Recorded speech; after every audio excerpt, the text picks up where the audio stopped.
Pukul 10 pagi, di balik pilar ruang tunggu klinik kandungan, Rumah Sakit Graha Medica, saya mendengar suara suami saya sendiri sedang tertawa lembut kepada seorang perempuan yang perutnya sudah membuncit besar. Radit, suami saya, duduk merangkul Fania, mantan sekretarisnya yang saya kira sudah lama berhenti bekerja di kantornya. Di samping mereka, Ibu Endang, ibu mertua saya, sibuk membisikkan rencana pembagian harta. Seolah anak dalam kandungan Fania itu sudah pasti laki-laki. Sudah pasti pewaris tunggal keluarga besar Pratama. Mereka tidak tahu satu hal, rumah yang mereka rencanakan untuk direbut, kantor properti yang selama ini mereka anggap aset bersama, bahkan mobil yang setiap hari Radit kendarai dengan bangga, semuanya dari akta pertama sampai terakhir tercatat atas nama saya sendiri. Malam itu juga, sebelum Radit sempat pulang dan berpura-pura mesra seperti biasa, saya sudah menghubungi notaris keluarga saya, mengunci akses ke seluruh rekening perusahaan, dan menyalakan satu kamera kecil di ruang kerja rumah. Kamera itu, tanpa mereka sadari, akan merekam kejatuhan mereka sendiri. Halo, sahabat setia yang selalu menemani cerita-cerita kehidupan seperti ini. Jangan lupa tekan tombol like dan subscribe supaya channel ini terus berkembang dan bisa menghadirkan lebih banyak kisah nyata lainnya. Pada video kali ini, saya akan mengajak kalian menyaksikan bagaimana kesabaran seorang perempuan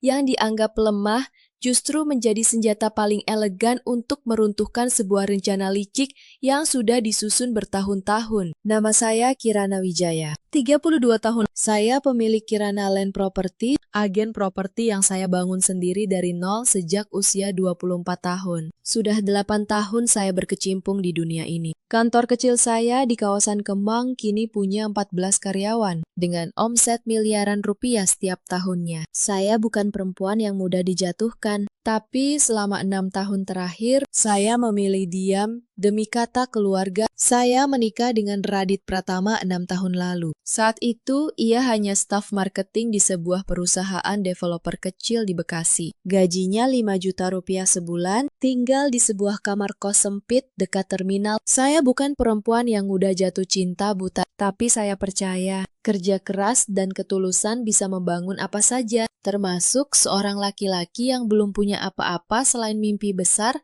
dan senyum yang meyakinkan. Radit dan saya bertemu di sebuah pameran properti 7 tahun lalu di sebuah mall di Sudirman. Ia datang sebagai staf junior yang gugup mempresentasikan proyek kecil kepada calon investor. Tangannya gemetar memegang brosur. Suaranya patah-patah setiap kali ditanya soal spesifikasi bangunan. Saya, yang saat itu berdiri di booth sebelah sebagai agen senior, justru tertarik pada caranya bicara, sopan, penuh mimpi. Sedikit minder karena latar belakang keluarganya yang sederhana. Setelah pameran usai, saya menghampirinya, memberi beberapa masukan soal cara presentasi yang lebih meyakinkan. Ia berterima kasih berkali-kali, matanya berbinar seperti anak kecil yang baru diberi hadiah. Dari situlah semua bermula. Pertemuan-pertemuan kecil di kedai kopi murah dekat kantornya, obrolan panjang soal mimpi membangun usaha sendiri, dan akhirnya sebuah lamaran sederhana di tepi danau buatan sebuah taman kota. Tanpa cincin berlian, hanya sebuah janji. Ibu Endang, ibu kandung Radit, awalnya menyambut saya dengan hangat. Ia sering memuji saya di depan tetangga, mengatakan menantunya perempuan pintar yang bisa membawa keluarga naik kelas. Ia bahkan pernah memasak rendang kesukaan saya sendiri setiap kali saya berkunjung ke rumah mereka di kampung halaman Radit. Sebuah rumah kecil sederhana di pinggiran Bekasi, namun kehangatan itu perlahan berubah. Begitu bisnis saya semakin besar, dan nama Radit mulai tenggelam di balik nama saya di setiap kontrak, di setiap plakat penghargaan, di setiap liputan media lokal yang menyebut saya sebagai salah satu pengusaha properti muda paling menjanjikan di ibu kota. Rumah yang kami tinggali sekarang, bangunan 2 lantai bergaya minimalis di kawasan Kemang. Saya beli tunai dari hasil komisi properti terbesar saya 5 tahun lalu, senilai lebih dari 7 miliar rupiah. Saat itu Radit meminta dengan alasan pajak dan gengsi di mata keluarganya, agar namanya juga dicantumkan dalam beberapa dokumen administratif rumah dan kantor. Saya menurut, bukan karena bodoh, tapi karena saya mencintainya, dan saya pikir pernikahan memang soal berbagi, bukan soal siapa yang lebih berkuasa. Fania masuk ke kehidupan kami 3 tahun lalu. Sebagai sekretaris pribadi Radit, di kantor cabang kecil yang saya bukakan khusus untuknya, agar suami saya punya kebanggaan sendiri, bukan sekedar bayang-bayang istri yang lebih sukses. Saya percaya penuh, saya bahkan pernah mentraktir mereka berdua makan siang di sebuah restoran Jepang mahal di SCBD, sebagai bentuk apresiasi atas kerja keras tim kecil itu selama setahun pertama. Fania berhenti bekerja setahun lalu, dengan alasan resign untuk fokus keluarga di kampung halamannya. Saya tidak pernah curiga. Sampai pagi ini, di ruang tunggu klinik kandungan itu, tahun-tahun awal pernikahan kami sebenarnya cukup manis. Radit bekerja keras membantu saya membangun kantor pertama Kirana Land Property, sebuah ruko kecil 2 lantai di Tebet yang kami sewa bersama. Ia sering begadang menemani saya menyusun proposal, membelikan saya nasi goreng gerobak setiap kali saya lembur sampai larut malam. Saat itu saya pikir inilah pasangan yang tepat. Seseorang yang mau berjuang bersama dari nol, bukan yang datang saat semuanya sudah jadi. Namun seiring bisnis saya melesat, sesuatu di dalam diri Radit mulai berubah perlahan. Nyaris tak kasat mata, ia mulai malas mencari pekerjaan tetap, memilih menjadi konsultan lepas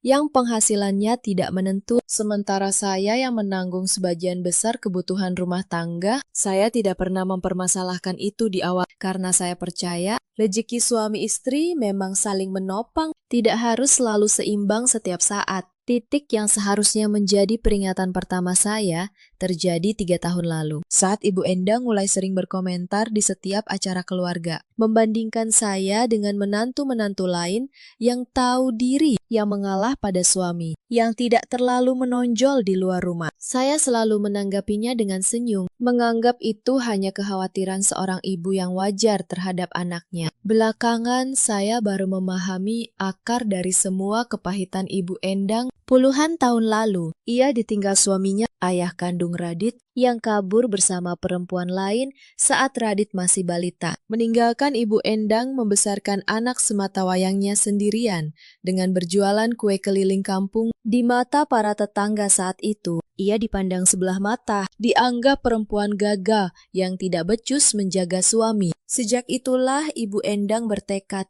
anaknya harus menjadi kepala keluarga yang dihormati, yang tidak pernah lagi terlihat lemah di mata siapapun. Bahkan jika itu berarti mengorbankan kebahagiaan orang lain untuk menutupi luka lamanya sendiri. Saya tidak pernah membenarkan apa yang kemudian Ibu Endang lakukan kepada saya. Namun memahami luka itu membuat saya sadar, kejahatan yang paling menyakitkan seringkali lahir dari ketakutan yang tidak pernah selesai diobati, bukan semata dari kejahatan yang murni tanpa alasan. 7 bulan lalu, saya dinyatakan positif hamil anak pertama kami. Setelah 2 tahun mencoba dengan penuh kesabaran, termasuk beberapa kali program kesuburan yang melelahkan secara fisik dan emosional. Kebahagiaan itu seharusnya menjadi puncak dari semua yang telah saya bangun selama bertahun-tahun. Kehamilan saya bukan kehamilan yang mudah. Di trimester pertama, saya sering mual berat, sementara pekerjaan menuntut saya tetap turun ke lapangan, meninjau proyek di Bintaro, menemui klien besar di Menteng. Radit alih-alih meringankan, justru semakin sering pulang larut dengan alasan meeting penting. Saya memaklumi karena saya sendiri jarang di rumah sebelum pukul 9 malam. Retakan pertama muncul 4 bulan lalu, ketika saya mendapati tagihan kartu kredit atas nama Radit membengkak hingga 120 juta rupiah dalam sebulan. Saat saya tanyakan, ia hanya tertawa kecil, mengatakan itu investasi kripto yang akan segera balik modal berlipat ganda. Saya diam. Saya percaya seperti biasanya. Meski ada sesuatu di dalam dada saya yang mulai terasa janggal, sejak saat itu, tanpa saya sadari sepenuhnya, rumah tangga kami mulai bergerak menuju arah yang jauh berbeda dari yang saya bayangkan sejak awal menikah. Insiden pertama yang benar-benar membuat saya tertampar terjadi pada minggu kelima kehamilan trimester kedua, tepat di ruang makan rumah kami sendiri. Saat Ibu Endang datang berkunjung dan menginap beberapa hari, "Kirana, kamu ini istri macam apa?" kata Ibu Endang tiba-tiba meletakkan sendok dengan keras hingga berdenting di piring porselen. "Hamil saja masih sibuk kerja sampai malam. Kamu pikir Radit nikahi kamu supaya jadi janda hidup-hidup? Karena istrinya gila kerja." Saya mencoba tersenyum, menahan gejolak di dada Saya kerja untuk keluarga kita juga, Bu, bukan untuk diri saya sendiri. Keluarga apa? Sahut Ibu Endang, suaranya makin tajam, menusuk telinga. Selama ini kamu yang sok berkuasa di rumah ini. Untung saja Radit sabar menghadapi perempuan keras kepala macam kamu. Perempuan lain di posisimu sudah lama dicerai. Radit yang duduk di sebelah saya hanya menunduk, tangannya mengepal di atas meja. Tapi mulutnya terkunci rapat. Ia tidak membela saya sedikit pun, seolah lidahnya keluh di depan ibunya sendiri. Malam itu, sambil berbaring menatap langit-langit kamar, saya berkata dalam hati, mereka belum tahu apa yang sudah saya siapkan diam-diam sejak bertahun-tahun lalu. Insiden kedua terjadi 2 minggu berikutnya. Saya menemukan folder rahasia di laptop kerja Radit yang tertinggal terbuka di meja kerja rumah. Berisi tangkapan layar percakapan mesra dengan nomor tak dikenal, ditambah foto USG seorang perempuan lain dengan usia kandungan yang jika saya hitung dari tangga pemeriksaan, hampir sama persis dengan kandungan saya. Saya tidak langsung menuduh. Sebagai perempuan yang terbiasa membaca kontrak dan angka, saya tahu tuduhan tanpa bukti kuat hanya akan membuat saya terlihat seperti istri paranoid yang mudah dipatahkan argumennya. Malam itu, saya diam-diam menghubungi Pak Yusuf, notaris keluarga saya sejak awal merintis usaha, yang juga menyimpan seluruh dokumen asli properti kami di brankas kantornya. Pak Yusuf, tolong siapkan salinan lengkap semua akta atas nama saya, kata saya lewat telepon. Suara saya tenang, hampir dingin. Rumah, kantor, dan kendaraan, semua yang tercatat murni atas nama saya. Ada apa, Bu Kirana? Kok tiba-tiba? Tanya Pak Yusuf. Suaranya penuh kekhawatiran. Mengenal saya sejak masih menyewa ruko kecil untuk kantor pertama. Saya hanya ingin memastikan apa yang menjadi hak saya tetap menjadi hak saya. Jawab saya pelan, menahan getar di ujung kalimat. Dan tolong jangan beritahu siapapun, termasuk Radit. Di antara insiden kedua dan ketiga, saya juga mulai menyadari betapa besar beban finansial yang selama ini saya tanggung untuk keluarga besar Radit tanpa pernah saya sadari sepenuhnya. Setiap bulan, saya mentransfer 8 juta rupiah untuk kebutuhan Ibu Endang di Bekasi, membiayai sekolah 2 keponakan Radit, bahkan pernah melunasi cicilan rumah adik Radit yang macet berbulan-bulan. Semua saya lakukan dengan tulus, tanpa mengungkit karena saya menganggap mereka keluarga saya sendiri. Namun ketika saya iseng membuka catatan keuangan pribadi malam itu, saya baru sadar total yang telah saya berikan kepada keluarga Radit selama 6 tahun pernikahan mencapai lebih dari 600 juta rupiah. Sementara, tidak sekalipun saya mendengar ucapan terima kasih yang tulus, hanya tuntutan demi tuntutan yang datang silih berganti setiap kali ada kebutuhan baru. Insiden ketiga menghantam saya di kantor sendiri sekitar 3 minggu setelah malam itu. Seorang klien besar yang biasa saya tangani, pemilik sebuah rangkaian ruko di Bintaro senilai belasan miliar, tiba-tiba membatalkan kerjasama dengan alasan yang janggal dan terkesan buru-buru. Setelah saya selidiki lewat staf saya, ternyata Radit sempat menemui klien itu langsung tanpa sepengetahuan saya, mengaku sebagai co-founder Kirana Land Property, menawarkan skema investasi properti fiktif yang tidak pernah saya setujui, demi menutup hutang kripto yang terus membengkak hingga ratusan juta rupiah. Saya memanggil Radit ke kantor sore itu, menutup pintu ruangan rapat-rapat agar tidak terdengar staf lain.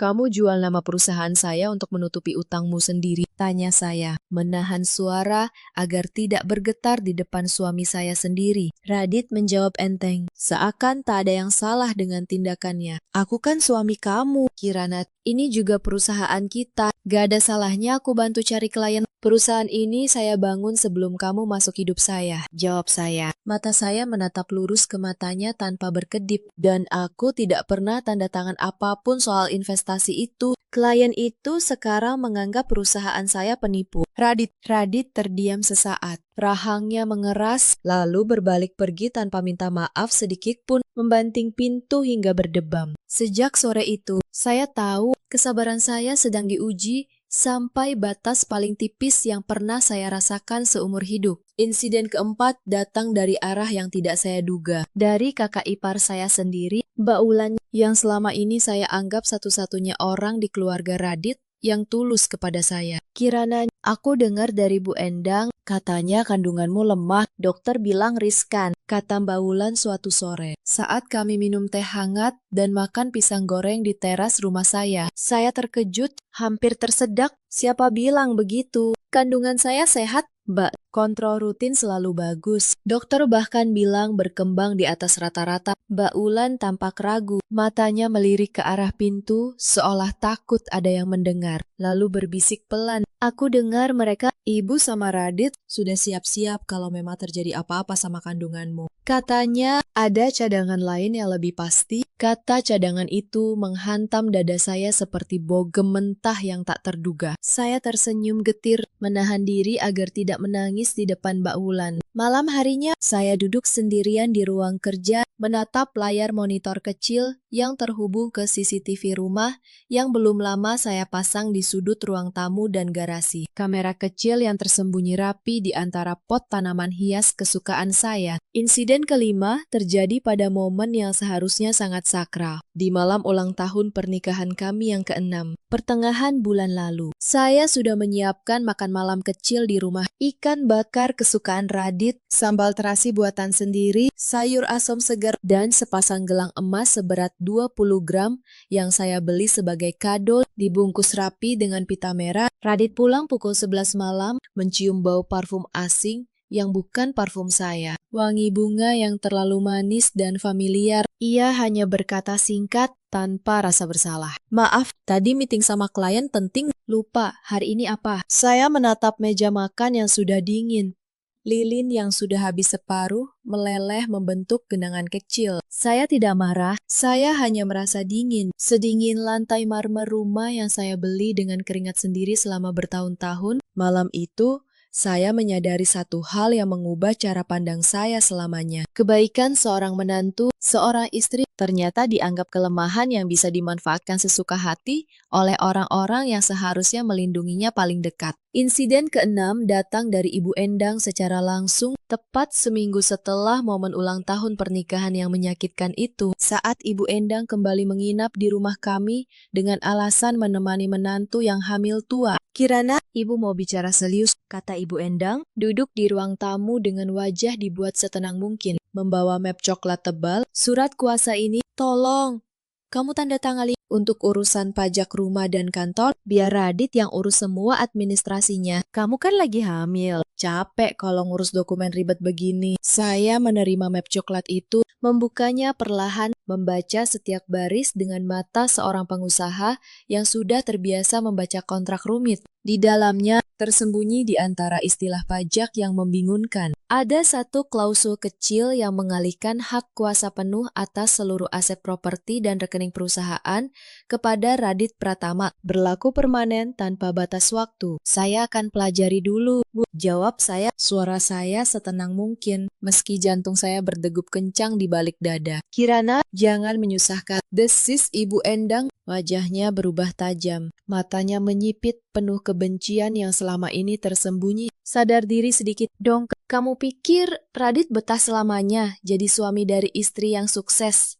Laki-laki butuh dihormati sebagai kepala keluarga, bukan cuma jadi bayang-bayang istrinya sendiri. Saya tersenyum tipis, menahan gejolak di dada yang nyaris meledak. Saya akan tanda tangani kalau memang itu yang terbaik untuk keluarga, jawab saya, sambil menyimpan map itu rapat-rapat ke dalam tas kerja saya, jauh dari jangkauan siapapun di rumah itu. Malam itu saya tidak tanda tangan apapun. Saya justru menelpon Pak Yusuf sekali lagi, meminta dibuatkan akta perlindungan aset tambahan khusus untuk memastikan seluruh properti dan rekening tetap sepenuhnya di bawah kendali saya. Sah secara hukum tanpa bisa diganggu-gugat oleh surat kuasa manapun yang mungkin dipaksakan kepada saya di kemudian hari. Insiden ke-7 terjadi di kantor cabang kecil yang dulu saya bukakan untuk Radit. 2 minggu setelah peristiwa surat kuasa itu, saya datang tanpa pemberitahuan, hanya untuk mengecek laporan keuangan bulanan yang terlambat dikirim. Di sana saya mendapati Fania, duduk santai di kursi manajer, memberi instruksi kepada staf seolah dialah pemilik sesungguhnya dari perusahaan yang saya bangun. Kamu ngapain di sini? Tanya saya. Suara saya menahan amarah yang mulai sulit dikendalikan. Fania tersenyum tenang. tanpa rasa bersalah sedikit pun. Tangannya mengelus perutnya yang mulai membesar. Radit yang minta saya bantu-bantu di sini, Bu Kirana. Katanya butuh orang yang bisa dipercaya. Mengingat Ibu Kirana kan sibuk sekali. Dipercaya oleh siapa? Balas saya tajam mendekat selangkah. Oleh keluarga ini, jawab Fania. Dagunya terangkat, penuh percaya diri. Toh sebentar lagi anak saya juga bagian dari keluarga ini. Bahkan mungkin yang akan meneruskan nama besar keluarga Pratama. Kata-kata itu terasa seperti belati yang mengoyak dada saya. Saya tidak membalas dengan kemarahan, saya hanya memandangnya lama dari ujung kepala sampai ujung kaki. Lalu berbalik pergi tanpa sepatah kata pun. Malam itu, di dalam mobil sendirian, untuk pertama kalinya sejak semua ini terungkap, saya membiarkan diri saya menangis sejadi-jadinya. Bukan tangis putus asa, melainkan tangis yang menandai berakhirnya kesabaran saya selama bertahun-tahun. Saya sempat menelpon Radit malam itu juga. Suara saya masih basah oleh tangis yang belum sepenuhnya reda. Radit, kenapa kamu tega begini? Aku hamil anakmu dan kamu malah taruh selingkuhanmu di kantor yang aku bangun untuk kamu. Radit terdiam cukup lama di seberang telepon, lalu menjawab dengan nada yang justru terdengar membela diri, bukan menyesal. Kirana, kamu gak pernah benar-benar butuh aku di kantor kamu. Semua sudah kamu kendalikan sendiri. Aku cuma ingin merasa berguna. Dan Fania, yang bikin aku merasa seperti laki-laki, bukan cuma bayangan istrinya. Jadi alasanmu selingkuh karena aku terlalu sukses, tanya saya. Tak percaya dengan apa yang baru saja saya dengar. Bukan gitu maksudku, jawab Radit, mulai gugup. Tapi ya, kadang aku capek. Kirana, capek jadi suami dari Bu Kirana yang sukses. Fania bikin aku merasa dibutuhkan. Saya menutup telepon tanpa berkata apa-apa lagi. Kalimat itu tentang dirinya yang merasa tidak dibutuhkan karena istrinya berhasil justru semakin meyakinkan saya bahwa keputusan yang sedang saya susun diam-diam bersama Pak Yusuf adalah keputusan yang benar. Bukan keputusan yang gegabah karena amarah sesaat. Insiden ke-8 datang saat kandungan saya memasuki usia 7 bulan. Ketika seharusnya keluarga bersiap menyambut kelahiran dengan sukacita penuh. Bukan dengan pengkhianatan yang semakin terang-terangan. Ibu Endang mengumpulkan seluruh keluarga besar untuk sebuah acara syukuran kecil. Katanya, untuk mendoakan kelahiran cucu pertama cucu saya. Namun ketika saya tiba di rumah Ibu Endang di Bekasi, membawa oleh-oleh, nastar dan kastengel untuk kerabat, saya mendapati sebuah kejutan pahit yang mengubah segalanya. Di ruang tamu itu sudah berkumpul kerabat dekat, tetangga, bahkan beberapa teman lama Ibu Endang. Di tengah mereka, Fania duduk dengan perut membuncit besar, dikelilingi pujian dan doa, seolah dialah menantu sah yang sedang dinanti kelahiran anaknya. Bukan saya, ini calon cucu laki-laki kita, penerus marga keluarga Pratama, kata Ibu Endang, bangga mengelus perut Fania di depan semua orang. Sementara saya berdiri di ambang pintu, diabaikan seperti tamu asing di rumah yang dulu selalu menyambut saya hangat. Beberapa kerabat menoleh ke arah saya dengan tatapan iba. Namun tidak satu pun yang berani bersuara membela saya. Radit sendiri hanya duduk diam di sudut ruangan, menunduk seolah tidak melihat saya sama sekali. Tangannya menggenggam gelas teh yang mulai dingin tanpa diminum. Bukankah kalian lupa satu hal? Kata saya. Akhirnya suara saya tenang, namun cukup keras untuk didengar seisi ruangan yang tiba-tiba senyap. Bahwa saya juga sedang mengandung cucu kalian, 7 bulan usianya. Dan selama ini yang membiayai rumah ini, kebutuhan sehari-hari keluarga ini adalah saya. Hening sesaat sunyi yang mencekam. Ibu Endang tertawa kecil seolah mengejek kesungguhan saya. Kandunganmu belum tentu selamat. Kirana, sudah dari dulu dokter bilang riskan.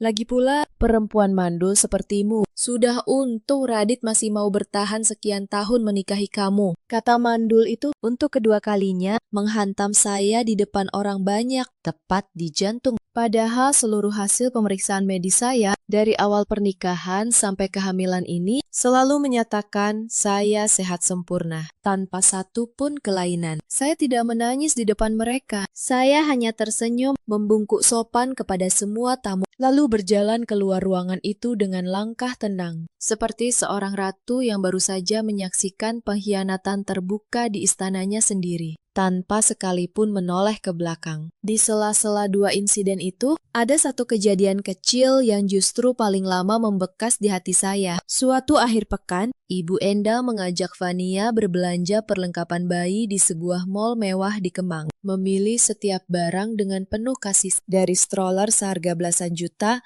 hingga baju bayi bermerek impor. Saya yang kebetulan lewat mall yang sama untuk urusan kantor, melihat mereka dari kejauhan, tertawa riang sambil menenteng belasan kantong belanja. Malam harinya, saya mendapati kamar bayi yang saya siapkan sendiri untuk anak saya di rumah. Dengan cat dinding warna pastel yang saya pilih sendiri, ternyata belum sempat dilengkapi perlengkapan apapun, karena Radit lupa mentransfer anggaran yang saya titipkan untuknya. Dengan alasan sedang menutup kebutuhan mendesak lain, saya akhirnya membeli semuanya sendiri esok harinya, tanpa mengeluh sepatah kata pun kepada siapapun di rumah itu. Sejak saat itu saya sadar, ada dua dunia berjalan bersamaan di bawah satu atap keluarga besar Pratama. Dunia Vania yang dimanjakan penuh perhatian, dan dunia saya yang harus mengurus semuanya sendirian. Meski sayalah yang membiayai hampir seluruh kehidupan keluarga itu selama bertahun-tahun. Insiden ke-9 terjadi seminggu kemudian ketika saya pulang kerja pukul 8 malam, tubuh lelah dan kaki bengkak karena kehamilan, dan mendapati gembok pagar rumah saya sendiri telah diganti tanpa pemberitahuan. Saya menekan bel berkali-kali. Keringat dingin mulai membasahi punggung Radit yang akhirnya membukakan pintu, wajahnya kaku dan menghindari tatapan saya. "Kirana, kita perlu bicara." Ibu bilang, "Mending kamu tinggal dulu di rumah orang tuamu sampai kondisi lebih tenang, biar aku fokus urus semua administrasi rumah tangga tanpa gangguan." "Ini rumah saya, Radit," jawab saya. Suara saya bergetar menahan amarah yang nyaris meledak. Kedua tangan saya mengepal erat di sisi tubuh. "Saya yang beli tunai atas nama saya, dengan uang hasil kerja keras saya sendiri. Tapi kan kita suami istri." "Semua ini milik bersama," jawab Radit. Nada suaranya berubah membentak. Matanya memerah. "Ibu sudah capek lihat kamu sok berkuasa terus di rumah ini. Beraninya kamu masih mempertanyakan hak aku sebagai kepala keluarga." Malam itu, dengan perut yang sudah besar dan kaki yang bengkak menahan sakit, saya terpaksa duduk semalaman di dalam mobil sendiri di depan gerbang rumah yang saya bangun dengan keringat sendiri, sebelum akhirnya memutuskan menginap di apartemen kantor cabang saya di Sudirman. Di dalam mobil yang dingin dan sunyi itu, saya berbisik pada diri sendiri. Mereka pikir sudah menang, padahal mereka baru saja membuka pintu kehancuran mereka sendiri lebar-lebar. Insiden ke-10 yang menjadi puncak dari semua kesabaran saya selama bertahun-tahun terjadi tepat sehari sebelum hari perkiraan lahir saya. Radit mengirim pesan singkat lewat ponsel, dingin tanpa perasaan. "Kirana, maaf, aku sama ibu harus temani Vania kontrol terakhir sebelum lahiran. Kandungan dia lebih riskan katanya. Semoga kamu ngerti keadaannya." Saya menatap layar ponsel itu lama sekali di dalam apartemen kecil yang saya sewa sementara di Sudirman. Bukan rasa sakit yang saya rasakan saat itu, melainkan ketenangan aneh, ketenangan seorang jenderal yang tahu medan perang sudah sepenuhnya berada dalam kendalinya, meski pertempuran belum sepenuhnya usai. Kontraksi pertama datang pukul 3 dini hari, menyerang perut saya seperti gelombang panas yang menjalar dari punggung ke seluruh tubuh. Saya menelpon Busri lebih dulu. Suara saya sudah tercekat menahan sakit. Lalu Pak Yusuf yang segera meluncur dari rumahnya di Cilandak meski masih larut malam. Sepanjang perjalanan menuju rumah sakit, saya menatap keluar jendela mobil. Jalanan Sudirman yang sepi, lampu-lampu gedung tinggi yang berkelip jauh di atas sana. Dan untuk sesaat, saya membiarkan diri saya merasa kesepian sepenuhnya, sebelum kembali menguatkan diri demi bayi yang akan segera lahir. Sehari kemudian, saya melahirkan anak perempuan saya sendirian di rumah sakit Graha Medika, ditemani Pak Yusuf dan Busri, asisten rumah tangga saya yang setia sejak awal merintis usaha 8 tahun lalu. Radit tidak datang, Ibu Endang tidak datang. Hanya sebuah pesan singkat dari Radit yang masuk pukul 10 malam, tanpa rasa bersalah. "Selamat ya, semoga sehat. Aku masih di sini sama Fania. Kontraksinya mulai kerasa katanya. Saya menatap bayi saya yang mungil, menangis kuat dalam pelukan pertama saya. Suara tangis yang justru membuat hati saya menghangat di tengah semua kedinginan yang saya rasakan selama berbulan-bulan. Pada saat itulah, saya tahu waktu untuk membalas dengan cara paling elegan telah tiba. Tanpa perlu setetes pun kekerasan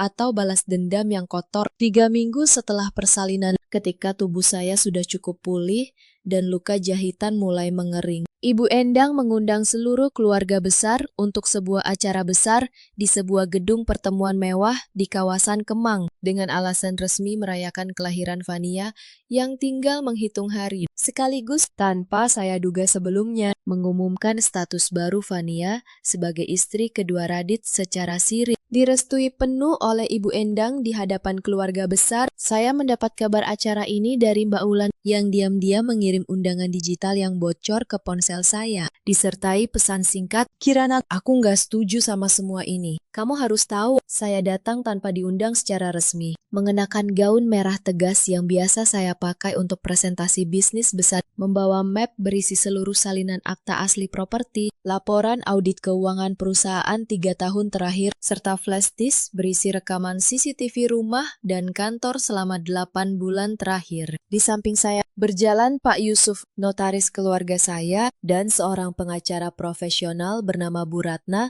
yang saya sewa khusus untuk momen krusial ini. Ruangan itu penuh tamu undangan, kerabat, tetangga, serta beberapa rekan bisnis Radit yang penasaran dengan gosip yang sudah beredar.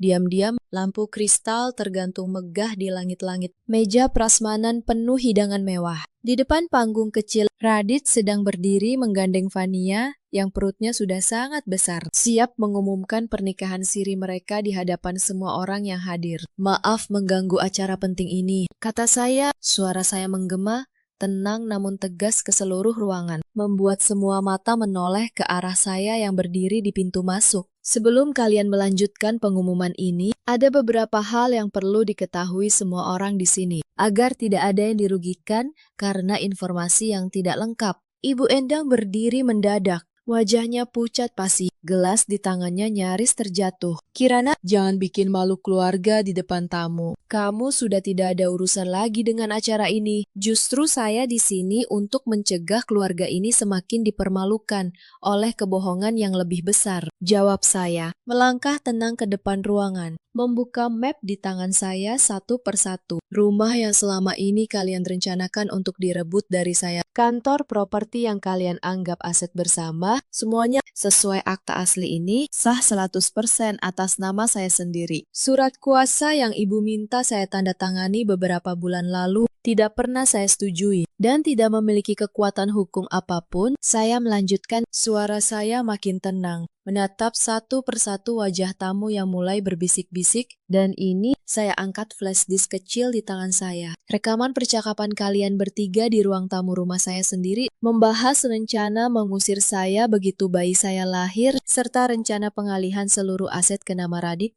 menggunakan surat kuasa yang sengaja disamarkan sebagai dokumen pajak. Radit membeku di panggung. Wajahnya kehilangan warna. Fania mundur selangkah. Tangannya refleks memegang perutnya. Wajahnya pucat pasi. Beberapa tamu mulai berbisik-bisik keras, sebagian bahkan bergegas keluar ruangan. Tak ingin terlibat dalam skandal yang mulai terkuak jelas di depan mata mereka sendiri. Selain itu, lanjut saya menatap tajam ke arah Radit yang mulai gemetar. "Utang kripto dan investasi bodong yang selama ini kamu tutupi dari saya. Totalnya 850 juta rupiah. Sebagian besar kamu ambil dari rekening perusahaan tanpa izin saya, menggunakan nama perusahaan yang saya bangun sendiri untuk menipu klien saya. Ini bukan lagi masalah rumah tangga, Radit. Ini penggelapan dan pencemaran nama baik bisnis. Kirana, tolong jangan begini di depan semua orang." Suara Radit bergetar. Untuk pertama kalinya, saya melihat ketakutan sejati di matanya. Bukan lagi kemarahan yang biasa ia tunjukkan. "Kita masih bisa bicara baik-baik demi anak kita." "Aku sudah cukup baik selama 6 tahun, Radit," jawab saya. Suara saya tetap tenang, tanpa nada dendam berlebihan. Namun cukup tajam untuk menusuk. "Kamu yang memilih menukar kebaikan itu dengan pengkhianatan. Sekarang giliran hukum yang bicara, bukan lagi perasaan."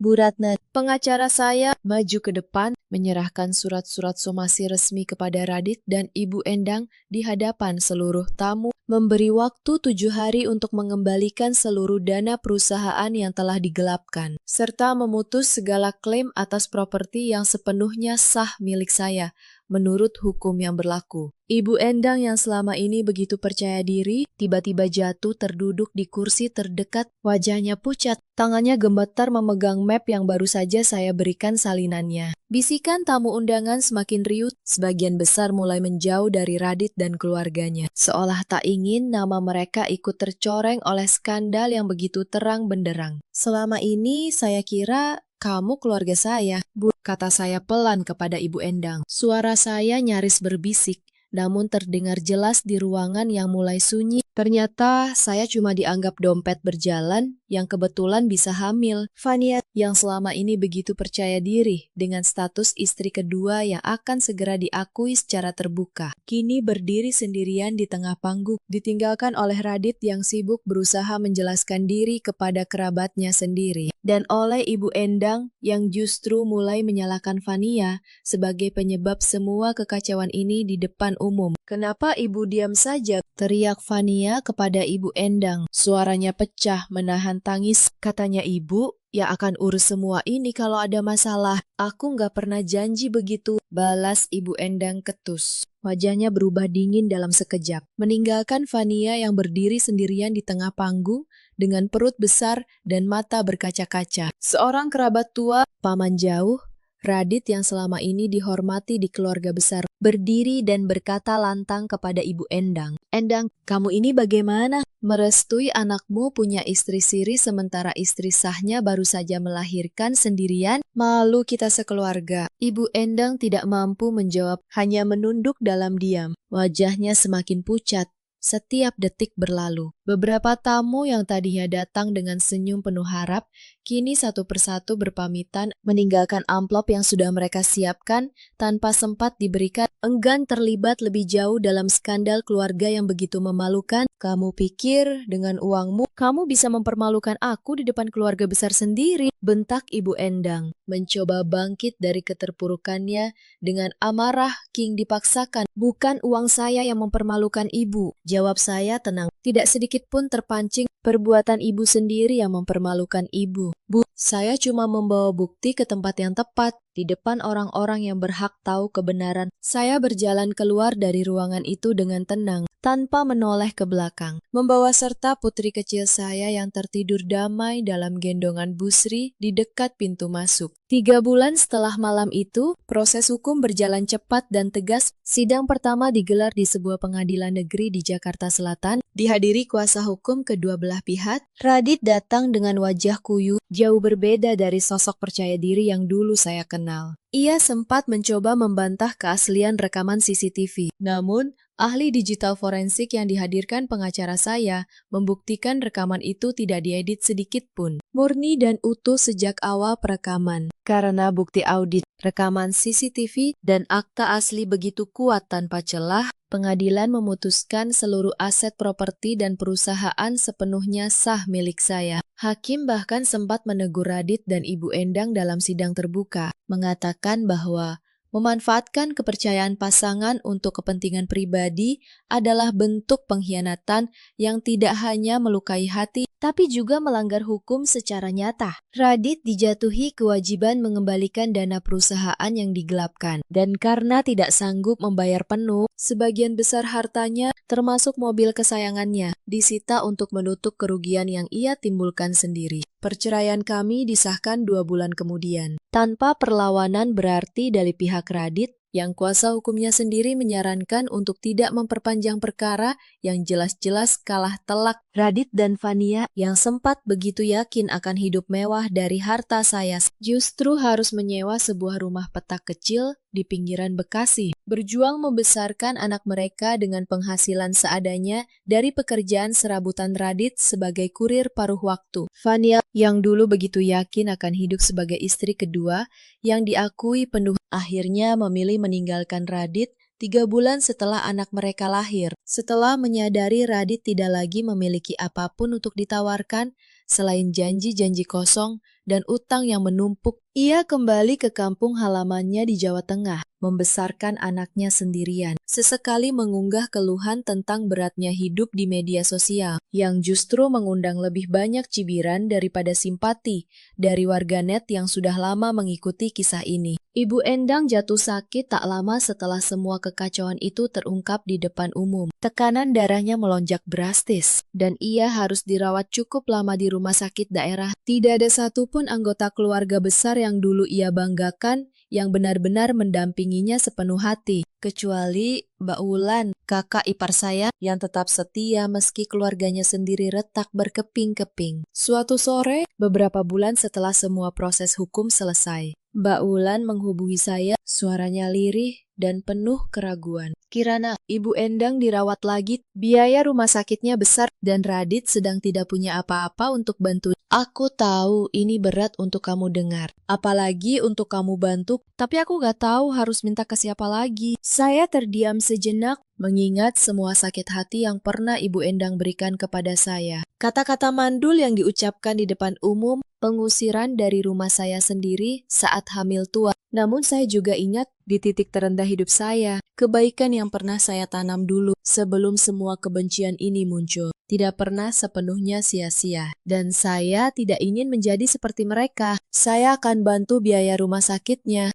Jawab saya akhirnya. Suara saya tenang, tanpa keraguan, tapi bukan karena saya memaafkan apa yang sudah terjadi. Saya hanya tidak ingin menjadi seperti mereka yang tega membiarkan orang lain menderita demi kepuasan diri sendiri. Itu bukan tentang mereka lagi, itu tentang siapa saya ingin menjadi. Saya mentransfer sejumlah dana untuk biaya perawatan Ibu Endang dengan syarat jelas kepada Mbak Wulan. Bantuan itu hanya untuk kebutuhan medis disalurkan langsung ke rumah sakit, bukan untuk mengembalikan hubungan yang sudah terlanjur rusak. Saya tidak menjenguknya, saya hanya memastikan sisi kemanusiaan dalam diri saya tidak ikut hilang bersama kepercayaan yang pernah dikhianati sedemikian dalam. Kini, setahun kemudian, hidup saya berjalan jauh lebih tenang dibandingkan sebelumnya. Kirana Land Property berkembang lebih besar dari sebelumnya dengan 2 cabang baru di Bintaro dan Bekasi, mempekerjakan lebih dari 30 karyawan. Putri kecil saya yang saya beri nama Sekar tumbuh sehat, tertawa riang setiap sore di taman belakang rumah yang tetap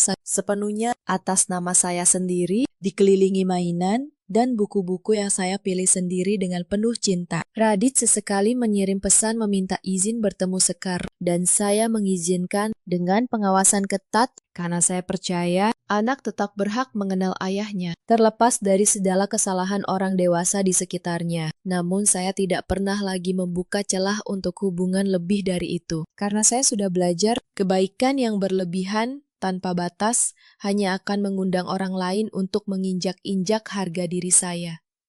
Sekali lagi, suatu malam, beberapa minggu setelah bantuan biaya rumah sakit itu saya kirimkan, Radit mengirim pesan panjang memohon agar saya mempertimbangkan rujuk demi Sekar, mengatakan ia sudah berubah, sudah menyesali semuanya. Saya membaca pesan itu berkali-kali di teras rumah sambil menggendong Sekar yang mulai bisa tertawa lebar setiap kali melihat wajah saya. Ada bagian kecil dari diri saya yang entah kenapa ingin percaya sekali lagi. Namun, menutup ponsel itu perlahan, menatap Sekar yang tertidur damai dalam pelukan saya. Dan saya sadar kembali kepada Radit bukan berarti memaafkan dengan tulus, melainkan mengkhianati diri saya sendiri yang sudah berjuang begitu keras untuk berdiri kembali. Saya membalas pesan itu singkat, aku sudah maafkan kamu, Radit, untuk ketenangan hatiku sendiri. Tapi memaafkan tidak sama dengan kembali. Fokuslah jadi ayah yang bertanggung jawab untuk Sekar. Itu saja yang aku minta sekarang. Saya belajar satu hal berharga dari semua yang telah terjadi. Harga diri seorang perempuan bukan tentang seberapa keras ia bisa membalas, melainkan seberapa teguh ia bisa berdiri tanpa kehilangan dirinya sendiri di tengah pengkhianatan paling menyakitkan sekalipun. Keadilan pada akhirnya datang bukan dari dendam yang membakar, tapi dari keberanian untuk berhenti menerima perlakuan yang salah, sekecil apapun itu terlihat pada awalnya. Ada banyak perempuan di luar sana yang seperti saya dulu, terus bertahan demi kata keluarga, demi menjaga keutuhan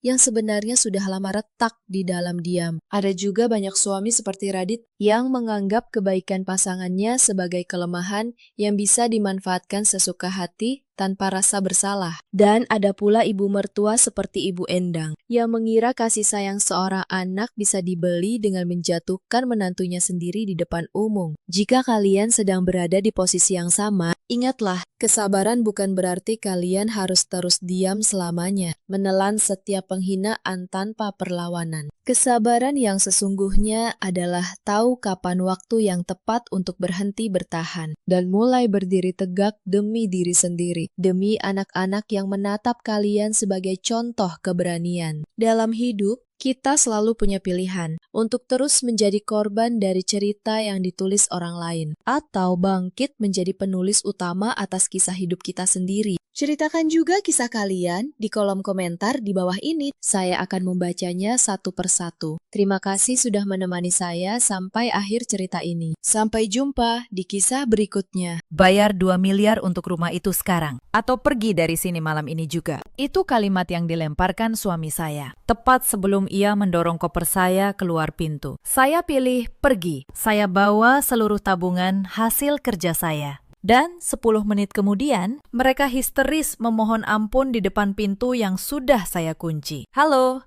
sahabat cerita, selamat datang kembali di kanal ini. Sebelum kita mulai, tuliskan dari kota mana kalian menonton di kolom komentar. Tekan tombol suka dan berlangganan agar tidak ketinggalan kisah berikutnya. Dukungan kecil dari kalian sangat berarti bagi kami. Selamat menyimak sampai akhir. Nama saya Ratih. Usia saya 36 tahun. Selama 5 tahun terakhir, saya bekerja sebagai analis risiko keuangan senior di sebuah perusahaan investasi di kawasan Sudirman. Pekerjaan saya adalah membedah angka, membaca aliran dana yang mencurigakan, menghitung potensi kerugian sebelum kerugian itu benar-benar terjadi. Hidup saya dibangun di atas 3 hal: logika, ketenangan, dan kepastian. Tetapi malam itu, ketiga hal itu runtuh sekaligus di ruang tamu rumah saya sendiri. Ruangan terasa dingin. Bukan hanya karena pendingin udara yang menyala terlalu kencang, melainkan karena tatapan 2 orang paling dekat dalam hidup saya, yang malam itu berubah menjadi asing. Di atas meja kaca, tergeletak setumpuk brosur perumahan mewah. Brosur itu dilempar kasar oleh tangan seorang pria yang dahulu berjanji selalu melindungi saya. Pria itu Rendra, suami saya. Ia berdiri dengan napas memburu dan wajah memerah karena penolakan yang baru saja saya ucapkan. Di sampingnya duduk seorang wanita paruh baya berbalut sutra mahal. Ibu Sarah, ibu mertua saya. Sejak hari pertama pernikahan, beliau tidak pernah benar-benar membuka pintu hatinya untuk saya. Angka di brosur itu jelas. 2 miliar rupiah. Harga sebuah rumah impian yang menurut analisis saya sama sekali tidak masuk akal. Ibu Sarah menggebrak meja. Cincin-cincin permata di jarinya beradu dengan kaca, menggema di ruangan yang sunyi. Beliau menatap saya seolah saya kriminal yang menyembunyikan harta rampasan. Uang itu untuk apa kamu simpan-simpan? Ratih, suaranya meninggi. Kami ini keluargamu. Masa untuk membeli rumah saja kamu pelit? Saya menahan napas. Saya menjaga agar jari-jari saya tidak gemetar. Bu, saya sudah cek dokumen rumah itu, kata saya pelan. Ada banyak kejanggalan. Asal-usul penjualnya tidak jelas. Saya tidak akan membeli sesuatu yang berisiko sebesar itu. Rendra melangkah maju. Ia memperpendek jarak di antara kami. Risiko. Ia mengejek. Kamu ini istri atau kalkulator? Ibu mau rumah itu. Aku mau rumah itu. Tinggal kamu cairkan tabunganmu. Selesai. Bagi mereka, tabungan di rekening saya hanyalah tiket emas untuk menaikkan derajat di mata kerabat. Mereka tidak pernah tahu dan mungkin tidak akan pernah mau peduli bagaimana setiap rupiah itu saya kumpulkan dengan memeras keringat selama bertahun-tahun. Setiap argumen logis yang saya sampaikan tidak mereka dengar. tentang asal dana yang janggal, tentang harga yang terlalu murah untuk lokasi semahal itu, tentang penjual yang menolak diajak bertemu langsung. Semua itu hanya angin lalu bagi mereka. Bagi Rendra, penolakan saya adalah pembangkangan terhadap otoritasnya sebagai kepala keluarga. Lalu, Ibu Sarah berdiri. Beliau berjalan ke meja rias, mengambil barang-barang kecil milik saya, dan melemparnya ke atas koper. Kalau kamu tidak mau menurut, tidak usah tinggal di rumah anak saya, ucap beliau dingin. Rendra menyeret koper saya ke dekat pintu utama. Sebuah tindakan kasar yang memutus sisa rasa hormat yang masih ada dalam batin saya. Malam itu, di tepi jurang pernikahan yang hancur, saya berdiri diam. Tetapi di dalam kepala saya, angka-angka analisis risiko itu terus berputar, dan satu hal sudah pasti. Keputusan saya menolak rumah itu adalah keputusan yang paling benar. Mereka tidak tahu, malam itu, apa yang sebenarnya sedang saya siapkan. Saya menarik koper saya sendiri. Saya tidak menangis. Saya hanya menoleh sekali, lalu menutup pintu pelan. Nama lengkap saya, Ratih Anjani. Saya lahir di sebuah kampung kecil di Jawa Tengah, dari keluarga yang sangat sederhana. Ayah saya seorang guru honorer. Ibu saya menjual kue di pasar setiap pagi. Sejak kecil, saya tahu satu hal. Angka tidak pernah berbohong. Orang bisa berbohong, tetapi angka selalu jujur. Itulah kenapa saya memilih kuliah akuntansi, lalu mendalami manajemen risiko keuangan. Saya merangkak dari posisi staf magang tanpa gaji, hingga akhirnya, di usia 36, saya memimpin divisi audit risiko di perusahaan tempat saya bekerja. Saya bertemu Rendra 8 tahun lalu. Saat itu, ia tampak begitu hangat. Ia seorang pegawai biasa di sebuah perusahaan distribusi dengan gaji yang pas-pasan, tetapi penuh ambisi. Saya jatuh cinta pada ambisinya, tanpa tahu bahwa ambisi itu suatu hari akan diarahkan kepada saya sendiri. Kami menikah 4 tahun lalu. Sejak awal, Ibu Sarah ikut tinggal bersama kami. Beliau seorang janda, suaminya, Ayah Rendra, sudah lama meninggal. Saya menerima beliau dengan tangan terbuka. Saya pikir melayani orang tua adalah kewajiban seorang menantu. Tetapi saya keliru. Bagi Ibu Sarah, kehadiran saya bukan berkah. Saya hanya mesin pencetak uang yang kebetulan menikahi anaknya. Selain Ibu Sarah dan Rendra, ada satu orang lagi yang sering datang ke rumah. Namanya Wulan, adik ipar saya, adik kandung Rendra. Usianya 29 tahun. Ia belum bekerja tetap, tetapi gaya hidupnya selangit. Tas mahal, kafe mahal, liburan ke luar negeri. Semua dibiayai oleh kakaknya, dan uang kakaknya sebagian besar adalah uang yang saya berikan. Di rumah itu, saya satu-satunya orang yang bekerja dengan penghasilan tetap dan besar. Gaji Rendra hanya cukup untuk kebutuhan dirinya sendiri. Sisanya, semua tagihan rumah, listrik, belanja, bahkan arisan Ibu Sarah jatuh ke pundak saya. Saya tidak pernah mengeluh. Saya pikir inilah pengorbanan yang harus dilakukan demi keutuhan rumah tangga. Tetapi pengorbanan saya justru dibaca sebagai kelemahan. Fat pertama dalam pernikahan kami muncul setahun lalu. Saat itu, Wulan datang sambil menangis. Ia mengaku terlilit utang kartu kredit sebesar 70 juta rupiah. Ibu Sarah langsung menatap saya, seolah-olah utang itu adalah tanggung jawab saya. Ratih, kamu kan punya uang, bantu adikmu dulu, kata Ibu Sarah. Saya sebenarnya keberatan. Tetapi demi menjaga suasana, saya melunasi utang itu. Saya pikir, sekali saja. Ternyata itu hanya pintu pertama. Setelah utang Wulan lunas, permintaan demi permintaan terus datang. Model usaha Rendra yang selalu gagal. Renovasi kamar Ibu Sarah. Mobil baru atas nama Rendra. Setiap kali saya mencoba menolak, Ibu Sarah selalu punya senjata yang sama. Rasa bersalah. Dasar menantu tidak tahu balas budi. Begitu beliau selalu berkata. Kami sudah menerimamu yang dari kampung. Masih juga pelit. Saya mulai lelah. Tetapi sebagai seorang yang bekerja dengan angka, saya melakukan satu hal yang akhirnya menyelamatkan hidup saya. Saya mencatat setiap rupiah yang keluar dari rekening saya untuk keluarga itu. Saya catat rapi. Tanggal, jumlah. Untuk siapa? Untuk apa?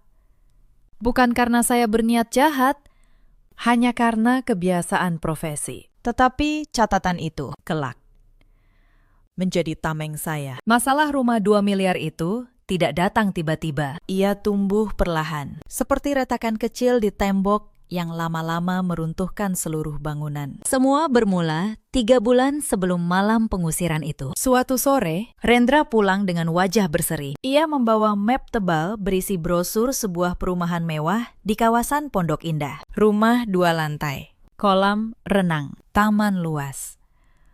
Harganya 2 miliar rupiah. Saya ingat betul sore itu. Saya baru pulang dari kantor. Lelah setelah seharian membedah laporan audit yang rumit. Saya hanya ingin secangkir teh dan ketenangan. Tetapi yang saya dapat adalah Rendra yang berlari menyambut saya dengan mata berbinar. Seperti anak kecil yang baru menemukan mainan baru. Ini rumah masa depan kita. Ratih, katanya bersemangat. Bayangkan, kita pindah dari rumah sempit ini ke sana. Ibu pasti bangga. Saya mengambil brosur itu sebagai analis. Mata saya langsung tertuju pada hal-hal yang tidak wajar. Harga 2 miliar untuk rumah di lokasi seperti itu terlalu murah. Rumah serupa di kawasan yang sama dijual minimal 3,5 miliar. Selisihnya terlalu jauh. Mas, harga ini aneh, kata saya. Terlalu murah. Pasti ada yang tidak beres. Rendra mengernyit. Justru itu bagus, kan? Murah berarti untung. Saya menggeleng. Tidak selalu. Dalam dunia keuangan, harga yang terlalu murah biasanya menyembunyikan masalah. Bisa jadi sertifikatnya bermasalah. Bisa jadi rumahnya hasil sengketa. Atau lebih buruk lagi. Tetapi Rendra tidak mau mendengar. Bagi dia, saya hanya mencari-cari alasan untuk tidak mengeluarkan uang. Itu insiden pertama. Dan saat itu, saya belum tahu betapa dalam jurang yang ada di balik brosur itu. Beberapa hari kemudian, Rendra mengajak saya bertemu penjual rumah itu. Namanya, katanya, Pak Aldo, seorang pria berpakaian rapi dengan jam tangan mahal dan senyum yang terlalu lebar. Tetapi pertemuan itu janggal. Pak Aldo tidak mau bertemu di kantor notaris. Ia memilih sebuah kafe sepi di pinggir kota. Ia tidak membawa sertifikat asli, hanya fotokopi. Dan saat saya bertanya soal riwayat kepemilikan rumah, jawabannya berputar-putar. Naluri profesi saya berdering keras. Orang yang menjual aset 2 miliar tidak akan bersembunyi di kafe dan menolak menunjukkan dokumen asli. Hanya ada satu alasan untuk itu. Ada sesuatu yang ingin disembunyikan. Malam itu, saya berkata terus terang kepada Rendra, Mas, saya tidak akan ikut transaksi ini. Penjualnya mencurigakan. Saya tidak mau uang kita lenyap. Rendra marah besar.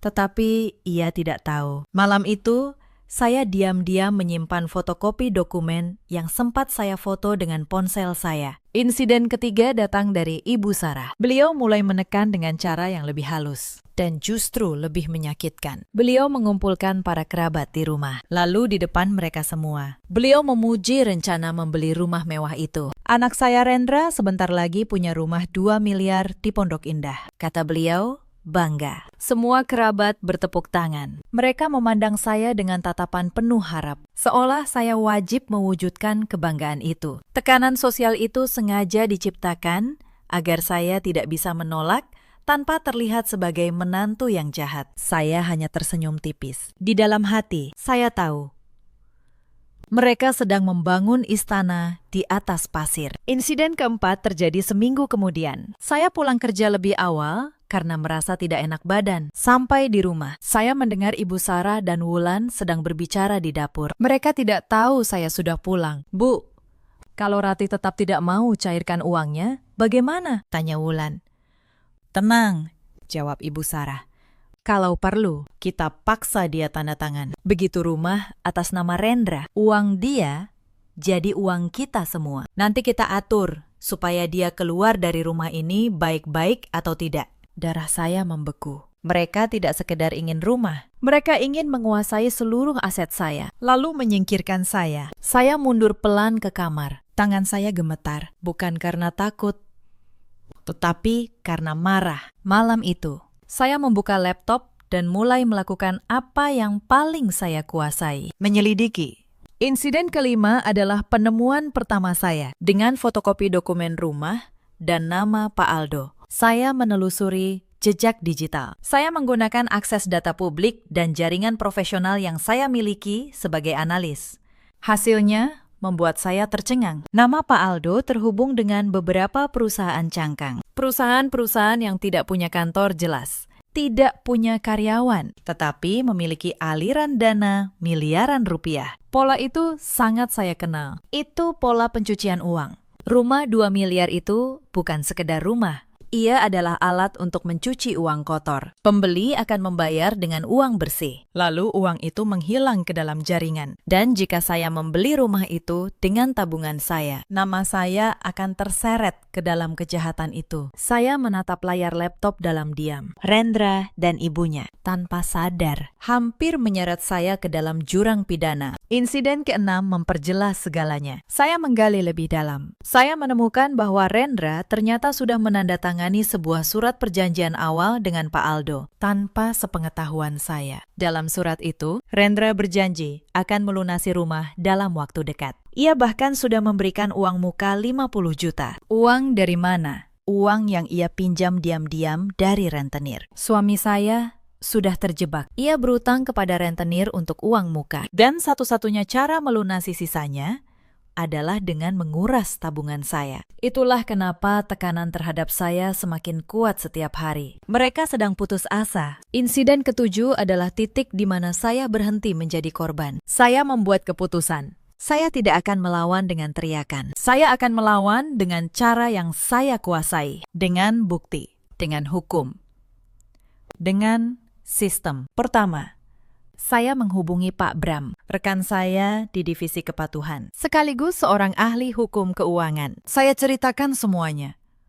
Pak Bram mendengarkan dengan serius, lalu berkata, "Ratih, ini bukan urusan rumah tangga biasa. Ini sudah masuk ranah pidana keuangan. Kamu harus laporkan." Kedua, saya diam-diam memindahkan seluruh tabungan saya ke rekening baru yang hanya saya yang tahu. Rekening lama saya kosongkan. Jika mereka mencoba memaksa saya mencairkan dana, mereka tidak akan menemukan apa-apa. Ketiga, saya menyusun seluruh bukti, catatan pengeluaran yang sudah saya simpan selama bertahun-tahun, fotokopi dokumen rumah, rekaman pembicaraan di dapur antara Ibu Sarah dan Wulan, yang ternyata sempat terekam ponsel saya. Hasil penelusuran perusahaan cangkang milik Pak Aldo. Semua saya susun dalam satu map tebal yang rapi, hitam di atas putih. Itulah senjata seorang analis keuangan. Insiden ke-8 adalah laporan resmi bersama Pak Bram. Saya mendatangi kantor pusat pelaporan transaksi keuangan dan kepolisian unit kejahatan ekonomi. Saya menyerahkan seluruh bukti. Para petugas terkejut. Ternyata, Pak Aldo dan jaringannya sudah lama menjadi target penyelidikan. Bukti yang saya berikan menjadi potongan terakhir yang mereka butuhkan. Seorang petugas senior menatap saya dengan kagum. "Bu Ratih, Anda baru saja membantu kami membongkar jaringan yang sudah kami kejar selama 2 tahun. Tetapi mulai sekarang, Anda harus berhati-hati. Mereka berbahaya." Saya mengangguk. Saya tahu saya sedang berdiri di atas garis tipis. Tetapi, saya juga tahu saya berdiri di sisi yang benar. Insiden ke-9 adalah malam yang mengubah segalanya. Malam pengusiran itu. Rendra dan Ibu Sarah memberi saya ultimatum terakhir. Bayar 2 miliar sekarang atau pergi. Saat itu, saya sudah tahu segalanya. Saya tahu bahwa transaksi itu sedang diawasi aparat. Saya tahu bahwa dalam hitungan hari, jaring hukum akan menutup. Tetapi mereka tidak tahu apa-apa. Ketika Rendra menyeret koper saya ke pintu, saya tidak melawan. Saya justru merasa lega karena saya tahu dengan mengusir saya. Mereka baru saja melepaskan satu-satunya orang yang bisa menyelamatkan mereka. Saya menutup pintu rumah itu. Saya berjalan ke mobil saya, dan tepat saat saya menyalakan mesin, ponsel saya berdering. Pesan dari Pak Bram, isinya singkat. Operasi malam ini, mereka akan bergerak dalam 10 menit. Kamu sudah aman di luar rumah, saya membalas. Sudah.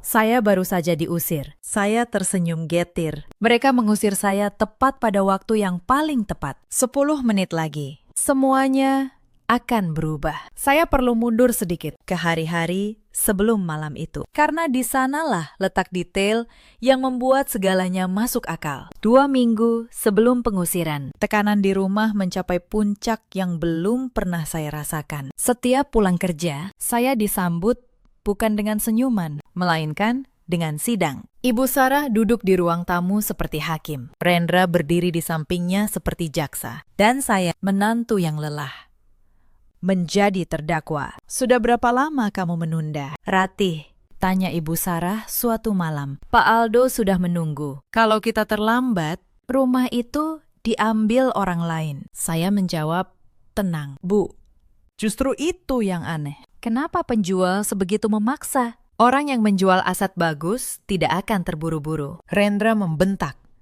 Kamu selalu punya alasan. Apa kamu tidak mau keluarga ini maju? Saya menatapnya. Pria yang dulu saya cintai itu kini hanya melihat saya sebagai dompet berjalan. Saya menjawab pelan. Saya mau keluarga ini maju. Mas, bukan masuk penjara. Saat itu, saya belum menjelaskan apa-apa. Saya sengaja menyimpan temuan saya. Karena saya tahu jika saya membeberkan semuanya sekarang, mereka akan memberitahu Pak Aldo dan seluruh jaringan akan kabur. Insiden lain terjadi di kantor Wulan. Suatu hari, Wulan menelpon saya. Suaranya manis.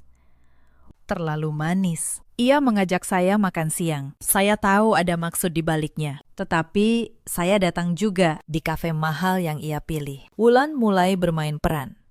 Ia bercerita tentang betapa sedihnya melihat ibunya menua tanpa rumah yang layak. Ia menangis, mengusap matanya dengan tisu, lalu berkata, Mbak Ratih, tolonglah, demi ibu. Mbak kan orang baik. Saya memesan teh, lalu menatapnya tenang. Wulan, saya selalu sayang ibu. Tetapi kalau saya beli rumah itu, justru saya yang akan menyeret ibu ke masalah besar. Percayalah pada saya. Wulan tidak mengerti maksud saya. Ia mengira saya hanya mencari alasan. Ia pergi dengan wajah masam. Dan malam itu, ia melaporkan kepada ibunya bahwa saya keras kepala. Tekanan pun bertambah.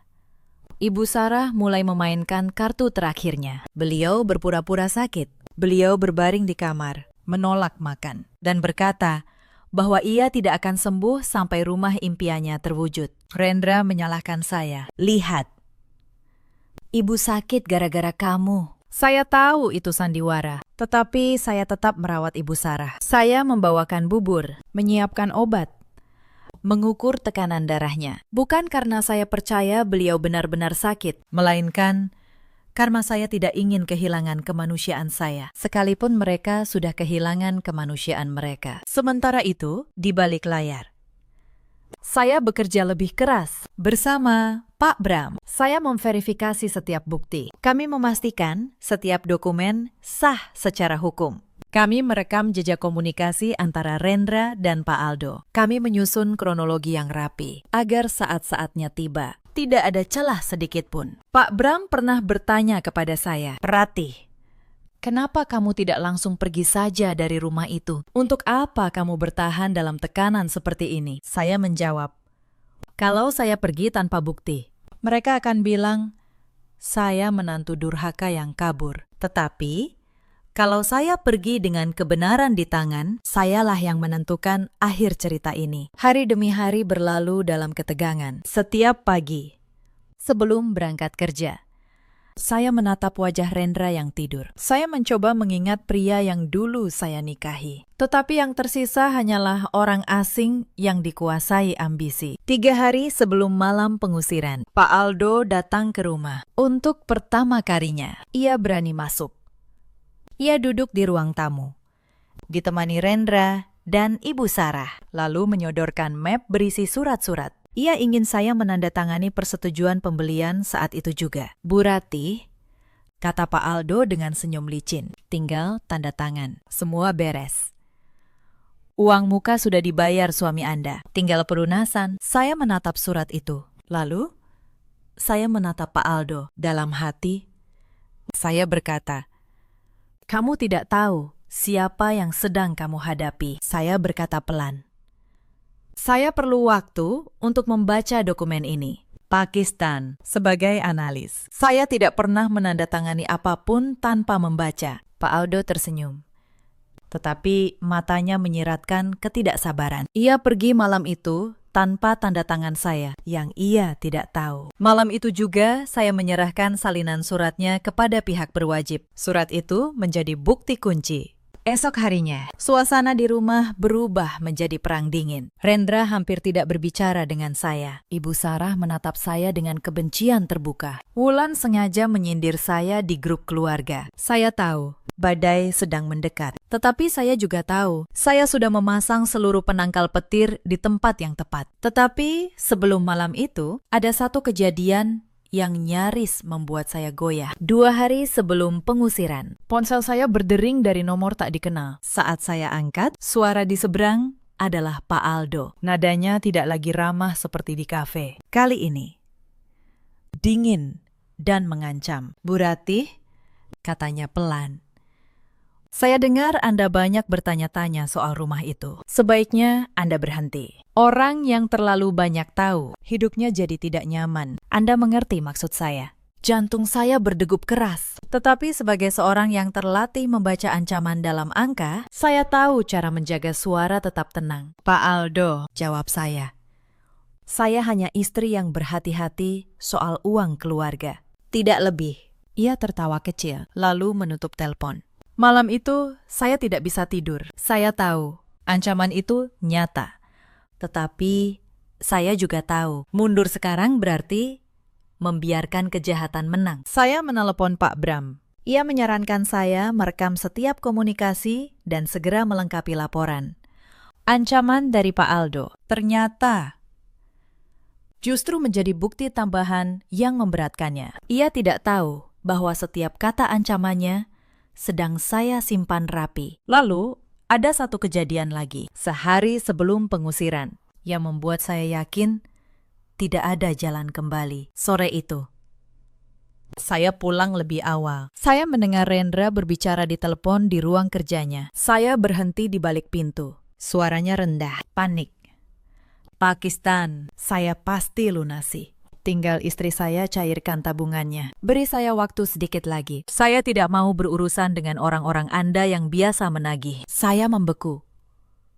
Suami saya tidak hanya berutang kepada rentenir. Ia berutang kepada penagih yang berbahaya, bagian dari jaringan yang sama. Ia sudah terlalu dalam, dan ia berniat menyeret saya bersamanya demi menyelamatkan dirinya sendiri. Saat itu, rasa cinta terakhir yang masih tersisa di hati saya padam sepenuhnya. Saya tidak lagi melihat suami. Saya melihat seorang pria yang rela menukar keselamatan istrinya demi melunasi keserakahannya. Malam itu, saya menyelesaikan seluruh berkas laporan. Saya memastikan rekening saya kosong dari jangkauan mereka. Saya menyiapkan surat cerai. Saya siap untuk apapun yang akan terjadi. Dan kemudian, tibalah malam itu. Malam ketika 2 miliar menjadi garis akhir. Malam ketika mereka memilih mengusir saya, tanpa tahu bahwa mereka sedang mengusir satu-satunya perisai yang melindungi mereka dari kehancuran. Saya keluar dari pekarangan rumah dengan koper di tangan. Udara malam terasa dingin menusuk tulang. Tetapi di dada saya ada sesuatu yang justru terasa hangat. Sebuah kelegaan yang sudah lama tidak saya rasakan. Saya memasukkan koper ke bagasi, lalu duduk di kursi pengemudi. Saya tidak langsung menyalakan mesin. Saya menatap rumah itu untuk terakhir kalinya. Lampu ruang tamu masih menyala. Bayangan Rendra dan ibunya bergerak di balik tirai. Masih merasa menang. Mereka pikir mereka baru saja menyingkirkan saya. Mereka tidak tahu. Mereka baru saja menandatangani akhir cerita mereka sendiri. Ponsel saya bergetar. Pesan dari Pak Bram masuk. Tim sudah di lokasi. Bergerak sekarang. Belum sempat saya membalas. Sebuah konvoi mobil tanpa lampu sirine masuk pelan ke jalan perumahan. Beberapa kendaraan berhenti tepat di depan rumah yang baru saja mengusir saya. Pintu-pintu mobil terbuka. Belasan petugas berseragam dan berpakaian sipil turun dengan tenang, lalu mengepung rumah itu. Saya menarik mobil saya menjauh sedikit, lalu berhenti di tepi jalan. Dari sana, saya menyaksikan semuanya. Para petugas mengetuk pintu. Saya melihat Rendra membuka pintu dengan wajah bingung. Lalu wajah itu berubah pucat saat seorang petugas menunjukkan surat tugas. Surat penggeledahan dan penangkapan. Dalam hitungan menit, suasana di rumah itu berubah total. Saya bisa mendengar teriakan Ibu Sarah dari kejauhan. Saya melihat Rendra mencoba menjelaskan. Tangannya menggapai-gapai. Suaranya meninggi, panik. Tetapi hukum tidak mendengar panik. Hukum hanya mendengar bukti. Para petugas membawa keluar dokumen-dokumen, termasuk surat perjanjian dengan Pak Aldo. Mereka menyita ponsel Rendra dan Ibu Sarah. Mereka memasang garis pembatas di sekeliling rumah. Dan kemudian, tepat 10 menit setelah mereka mengusir saya, terjadilah hal yang tidak pernah saya bayangkan. Rendra berlari keluar rumah. Ia mencari saya. Ia melihat mobil saya di tepi jalan, lalu berlari ke arah saya. Wajahnya yang tadi penuh kemenangan, kini hancur oleh ketakutan. Rati, Rati, tolong. Teriaknya sambil menggedor jendela mobil. Ada apa ini? Kenapa polisi datang? Tolong jelaskan. Saya menurunkan kaca jendela sedikit. Saya menatapnya dengan tenang. Tatapan yang sama yang saya gunakan saat membedah laporan keuangan yang penuh kebohongan. Mas, kata saya pelan, rumah 2 miliar yang kalian paksa saya beli, itu adalah alat pencucian uang. Pak Aldo bagian dari jaringan mafia keuangan. Kalau malam ini saya menandatangani pembelian itu, sayalah yang akan masuk penjara. Tetapi karena saya menolak dan karena saya melaporkan semuanya, yang masuk penjara adalah mereka. Dan sekarang kalian. Wajah Rendra membeku. Ia tidak percaya. Tidak mungkin. Kamu yang melaporkan kami. Saya tidak melaporkan kalian, jawab saya. Saya melaporkan kejahatan. Kalian yang memilih berdiri di sisi kejahatan itu. Di belakang Rendra. Saya melihat Ibu Sarah dipapah keluar oleh petugas. Wanita yang tadi begitu angkuh, kini menangis meraung-raung. Cincin permata di jarinya. Sutra mahal di tubuhnya. Semua itu tidak berarti apa-apa lagi. Rati, Ibu Sarah berteriak saat melihat saya. Tolong, Nak. Ibu salah. Ibu minta maaf. Tolong selamatkan kami. Itulah pertama kalinya dalam 4 tahun pernikahan. Ibu Sarah memanggil saya, Nak, dan ironisnya, panggilan itu datang justru ketika semuanya sudah terlambat. Saya keluar dari mobil.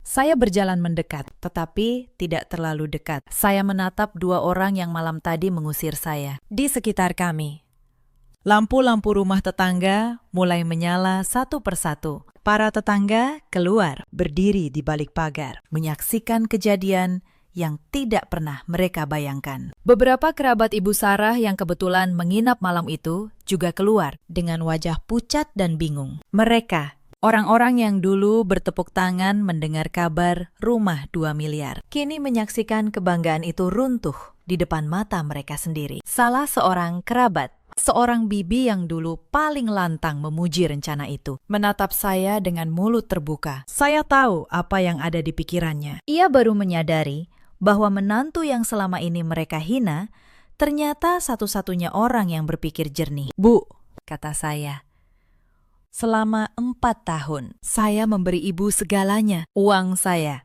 tenaga saya, kesabaran saya. Dan setiap kali, ibu menyebut saya menantu yang tidak tahu balas budi. Malam ini, saya menolak menyerahkan tabungan saya bukan karena pelit. Saya menolak karena tabungan itu jujur dan rumah itu kotor. Saya tidak akan pernah mengotori hasil keringat saya dengan uang hasil kejahatan. Ibu Sarah jatuh berlutut di trotoar. Ibu, mohon, Ratih, bantu kami. Kamu punya kenalan, kamu pintar.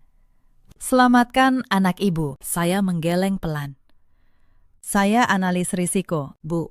Tugas saya mendeteksi kebohongan, bukan menutupinya. Saya sudah menyerahkan semua bukti kepada yang berwajib. Apa yang terjadi selanjutnya bukan lagi di tangan saya. Itu di tangan hukum. Rendra mencoba meraih lengan saya. Ratih, kita ini suami istri. Kamu tidak bisa meninggalkan saya begini. Saya menarik lengan saya pelan. Suami istri. Mas, suami istri yang mana? Yang mendorong koper istrinya keluar pintu malam ini. Yang menyeret istrinya seperti barang. Pernikahan kita sudah berakhir saat kamu memilih keserakahan di atas kepercayaan. Saya mengeluarkan sebuah map tipis dari dalam tas saya. Map yang sudah saya siapkan jauh-jauh hari. Saya menyerahkannya kepada Rendra. Ini surat permohonan cerai. Sudah saya siapkan. Pengacara saya akan mengurus sisanya. Saya tidak menuntut apa-apa darimu. Mas, karena memang tidak ada lagi yang bisa saya ambil. Hanya kebebasan saya sendiri. Rendra menatap map itu dengan tangan gemetar. Di belakangnya, petugas memanggilnya untuk dibawa ke mobil tahanan. Saya melangkah mundur. Saya menatap mereka berdua untuk terakhir kalinya. Lalu saya berkata pelan, kalimat yang sudah lama ingin saya ucapkan. Ibu pernah bilang saya menantu yang berhati batu. Mungkin ibu benar, tetapi hati batu inilah yang menyelamatkan saya. Ketika orang-orang yang seharusnya melindungi saya, justru menjadi orang yang paling ingin menghancurkan saya. Saya berbalik. Saya berjalan menuju mobil. Di belakang saya, tangisan dan ratapan terus terdengar. Semakin lama, semakin samar. Saya tidak menoleh lagi. Sebagian dari hidup saya ditutup malam itu. Di trotoar dingin di depan rumah yang tidak pernah benar-benar menjadi rumah saya. Saya masuk ke mobil. Saya menyalakan mesin. Dan untuk pertama kalinya sejak lama, saya menangis. Bukan karena sedih, melainkan karena lega. Malam itu, saya menginap di sebuah hotel sederhana di pusat kota. Bukan hotel mewah, hanya kamar kecil dengan tempat tidur bersih dan jendela yang menghadap jalan. Tetapi malam itu, saya tidur paling nyenyak dalam 4 tahun terakhir. Tidak ada lagi suara gebrakan meja. Tidak ada lagi sindiran. Tidak ada lagi tekanan untuk menyerahkan apa yang menjadi milik saya. Esok paginya, cahaya matahari menembus celah gorden. Saya bangun dengan perasaan yang asing, perasaan tenang. Saya membuka laptop. Di kotak masuk, surat elektronik. Ada pesan resmi dari jajaran direksi kantor saya. Isi pesan itu membuat mata saya berkaca-kaca. Bukan karena sedih, melainkan karena bangga pada diri sendiri. Direksi menyampaikan apresiasi tertinggi atas profesionalitas saya. Bukti yang saya serahkan tidak hanya melindungi aset pribadi saya. Bukti itu juga membantu pihak berwajib membongkar jaringan pencucian uang lintas negara yang sudah lama mereka kejar. Saya menutup laptop. Saya menarik napas dalam-dalam. Udara pagi yang bersih memenuhi dada saya. Sebuah perasaan bebas yang sudah bertahun-tahun tidak saya rasakan. Tidak ada lagi tekanan emosional. Tidak ada lagi caci maki yang merendahkan martabat. Tidak ada lagi tangan-tangan yang mencoba menguras hasil keringat saya. Hari itu adalah awal babak baru. Babak di mana saya memegang kendali penuh atas hidup, takdir, dan seluruh hasil kerja keras saya. Beberapa hari kemudian, kasus itu mulai bergulir. Pak Aldo ditangkap di sebuah apartemen mewah di kawasan Kuningan. Bersamanya ditemukan dokumen-dokumen yang membongkar seluruh jaringan. Belasan rumah mewah, termasuk rumah 2 miliar yang dipaksakan kepada saya, ternyata adalah aset pencucian uang dari hasil korupsi dan penipuan investasi. Nama Rendra dan Ibu Sarah ikut terseret. Karena Rendra sudah menandatangani perjanjian awal dan membayar uang muka, ia dianggap turut serta dalam upaya transaksi mencurigakan. Ibu Sarah yang ikut menekan dan mengatur juga dimintai pertanggungjawaban. Saya tidak hadir di setiap proses, tetapi Pak Bram terus mengabari saya. Ia bercerita bagaimana Rendra yang dulu begitu angkuh, kini hanya bisa menunduk di ruang pemeriksaan. Bagaimana Ibu Sarah yang dulu menggebrak meja dengan cincin permata, kini menangis di kursi tahanan. Wulan, adik ipar saya, datang menemui saya suatu hari. Ia tidak lagi memakai tas mahal. Wajahnya tirus. Ia memohon agar saya mencabut laporan. Mbak Ratih, tolong. Mbak masih bisa selamatkan mereka. Ini keluarga. Mbak, saya menatapnya dengan iba, tetapi tegas. Wulan, Saya tidak bisa mencabut kebenaran. Bukti itu bukan milik saya untuk dihapus. Lagi pula, sejak kapan kalian menganggap saya keluarga? Saya baru jadi keluarga saat kalian butuh uang. Dan saya jadi musuh saat saya menolak memberi. Wulan terdiam. Air matanya mengalir. Ia tidak bisa membantah, karena ia tahu setiap kata saya benar. Sebelum pergi, Wulan sempat melontarkan ancaman terakhir. Mbak akan menyesal. Keluarga kami punya kenalan. Mbak pikir bisa menang melawan kami? Saya menatapnya dengan tenang. Wulan, saya tidak sedang melawan keluargamu. Saya sedang berdiri di sisi hukum. Dan hukum tidak takut pada kenalan siapapun. Kalau kamu masih ingin mengancam, silahkan. Setiap ancaman hanya menambah bukti di tangan saya. Wulan tertegun. Ancamannya runtuh sebelum sempat berarti. Ia tahu, melawan saya sama saja dengan melawan sistem yang sudah saya pegang erat. Wulan, lanjut, saya lebih lembut. Kalau kamu mau memperbaiki hidup, mulailah dari dirimu sendiri. Berhenti hidup dari uang orang lain. Cari pekerjaan, bangun hidupmu dengan tanganmu sendiri. Itu nasihat terakhir saya untukmu. Ia pergi tanpa berkata apa-apa lagi. Saya tidak tahu apakah ia mendengarkan nasihat itu. Tetapi setidaknya, saya sudah mengatakan yang benar. Proses hukum berjalan selama beberapa bulan. Saya menjalani hidup baru. Saya menyewa apartemen kecil yang nyaman di kawasan Tebet. Saya kembali fokus pada pekerjaan saya. Karir saya justru menanjak karena keberanian saya membongkar jaringan itu. Saya diangkat menjadi kepala divisi audit risiko untuk seluruh wilayah. Gaji saya naik. Tanggung jawab saya bertambah. Tetapi yang lebih penting, hati saya tenang. Suatu pagi, kabar dari pengadilan datang. Sidang putusan telah selesai. Saya tidak hadir.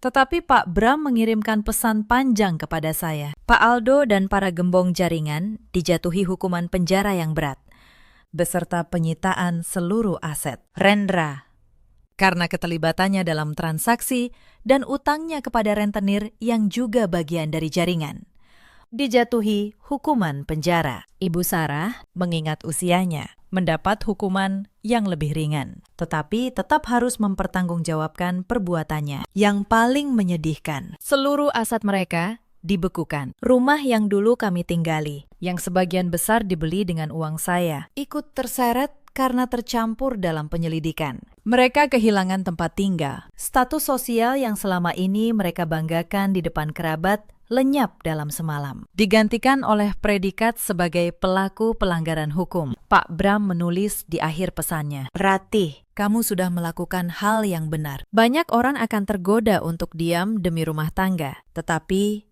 kamu memilih kebenaran. Itu bukan kelemahan. Itu kekuatan." Saya membaca pesan itu beberapa kali, lalu saya menatap keluar jendela. Di kejauhan, kota terbentang luas, sibuk. Tidak peduli.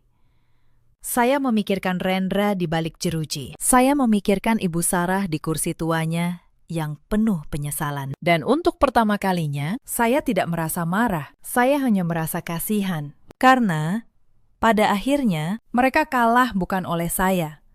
Mereka kalah oleh keserakahan mereka sendiri. Beberapa minggu setelah putusan, saya mendengar kabar terakhir tentang mereka melalui seorang kerabat jauh. Setelah aset mereka dibekukan dan menjalani hukuman, mereka tidak punya tempat untuk kembali. Kerabat yang dulu mereka banggakan kini menjauh. Teman-teman Rendra yang dulu berkumpul untuk memamerkan rencana bisnis kini tidak bisa dihubungi. Mereka benar-benar terisolasi. Dua orang yang dulu begitu yakin bahwa uang dan status adalah segalanya, kini harus belajar berjalan di atas duri-duri kenyataan, tanpa perisai yang dulu mereka anggap remeh. Perisai itu adalah saya. Saya tidak menikmati penderitaan mereka, tetapi saya juga tidak lagi merasa bersalah, karena saya tahu setiap orang menuai apa yang mereka tanam. Kerabat yang sama, yang dulu bertepuk tangan di ruang tamu Ibu Sarah, kini berbalik arah. Beberapa dari mereka bahkan menghubungi saya, bukan untuk meminta maaf, melainkan untuk bergosip